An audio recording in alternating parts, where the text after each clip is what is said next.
and welcome to the 7th week of the ComicMix Challenged Challenge. This week we are going to be talking about the banned graphic novel, Persepolis, Story of a Childhood, by Marjane Satrapi.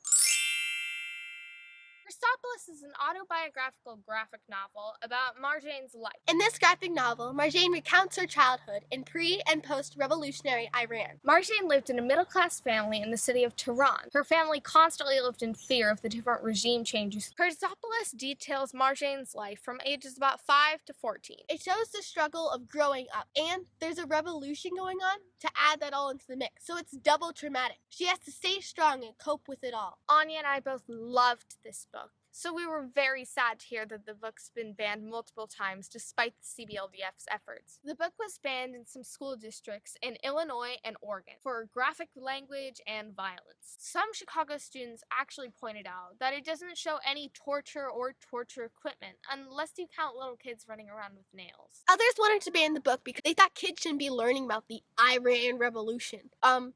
Okay. Should kids not learn about historical events? Do their parents turn off NPR in the car? Or the news on TV? There's still so much fallout from the Iran Revolution on the news today. Plus, this says nothing about all the horrors that are being committed in the Middle East every day that we see on CNN Student News. Iran, Iraq, Afghanistan, ISIS. I mean, come on. And yes, truth be told, it's not all appropriate for children, but it's happening to children there, and it's our world and our current events. Instead of trying to ban books about it, parents should be using it to try to educate their kids, because it's all very complicated and scary, and kids need to be talked through the images in the news. How long do these parents intend to keep their kids away from current events? Or recent history that helps them understand current events?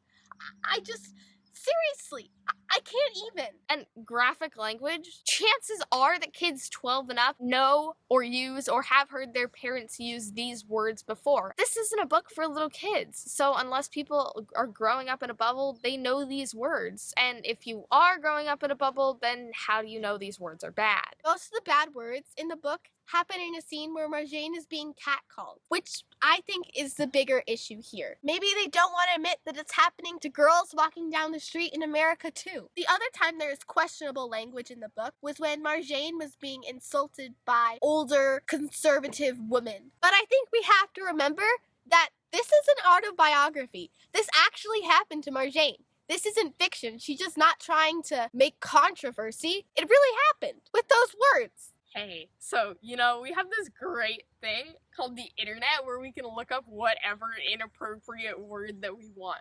Overprotective parents, just so you know, if your kids aren't getting answers from you, they're getting explanations from the internet. And as a 7th grade middle schooler, I know that most history teachers already talk about the current events with their students because that's part of our curriculum. We're in 8th grade.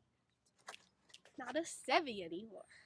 Some parents were worried that their kid was reading a violent comic. Yes, that was actually a complaint. Have you ever picked up an issue of Batman, the Avengers, the Percy Jackson graphic novels? Really any book where there's a hero fighting a villain.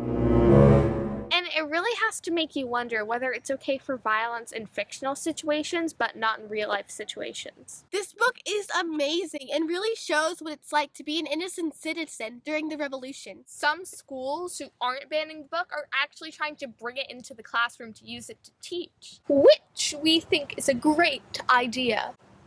My favorite character was Marjane because she really knew what she wanted in life. She persevered through tough situations, and she's very smart, and she has street sense. And Marjane, she likes Iron Maiden. When her parents traveled out of the country, she asked them to bring back a denim jacket, chocolate, a poster of Kim Wilde, and a poster of Iron Maiden. My favorite character was Marjane's mother. I thought she was really strong, and she actually protested as a woman during the revolution. And I think she taught Marjane well. This is a children's book, not an adult book. It's about a kid, okay? Just recently, a 20-year-old and her parents tried to censor this book and 3 other graphic novels, trying to make the community college put warnings on these books because she was expecting Batman and Robin. Okay, number 1, why were her parents involved in her college English class reading? And number 2, there are some stories in the Batman comics that are far more shocking than any of these graphic novels that people have tried to censor. Thankfully, Crafton Hills College blew off these pop culture illiterate people. After 7 weeks of a banned and challenged book reading challenge,